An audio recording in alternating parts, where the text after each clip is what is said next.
मुख्य खबर के प्रायोजक है national digital studio Vapi. Valsad जिल्लामां 2 દિવસ માટે રેડ એલર્ટ જાહેર કરેલું છે।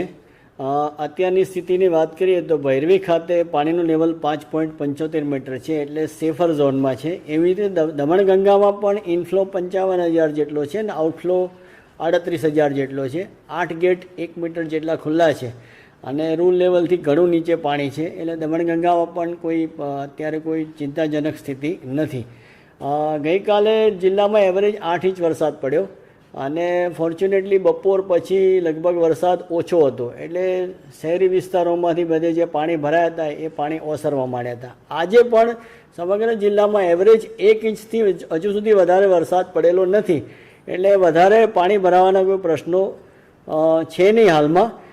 ગઈકાલની સ્થિતિ આપણે જે શહેરના 2 નીચાણવાળા વિસ્તારો છે, કાશ્મીરનગર અને બરુડિયાવાડ, અને નજીકમાં ભાગડા ખુર્દ, લીલાપોર, બરડિયાવાડ, ખાડિયા નનકવાડા અને વેજલપોરમાં એમ 6 નીચાણવાળા વિસ્તારમાંથી 1152 લોકોને સ્થળાંતર કરેલા છે। ધીમે ધીમે જેમ પરિસ્થિતિ નોર્મલ થતી જશે એમ આપણે એમને એમના ઘરે જવા દઈશું। હાલ આપણા સેફ સેન્ટરો ઉપર તેમને જમવાની અને ચા પાણી નાસ્તાની બધી જ સગવડ, મેડિકલ ટીમની સગવડ બધી જ આપણે એમને સુવિધાઓ આપી રહ્યા છીએ।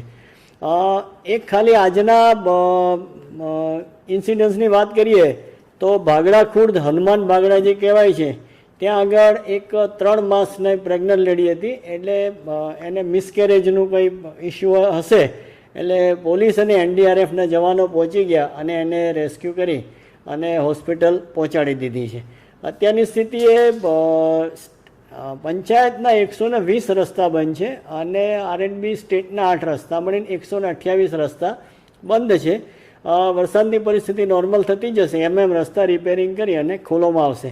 હાલની સ્થિતિએ જો જિલ્લાની વાત કરીએ તો વલસાડ જિલ્લામાં અત્યારે એવી કોઈ પૂરની બહુ ચિંતાજનક સ્થિતિ નથી, પરંતુ 2 દિવસ માટેનું રેડ એલર્ટ હોય તમામ વલસાડવાસીઓને મારી અપીલ છે કે તેઓ સાવચેત રહે, સાવધાન રહે અને પૂરની કોઈ પણ પરિસ્થિતિનો ઊભી થશે તો આપણે એનો સફળતાપૂર્વક સામનો કરીશું।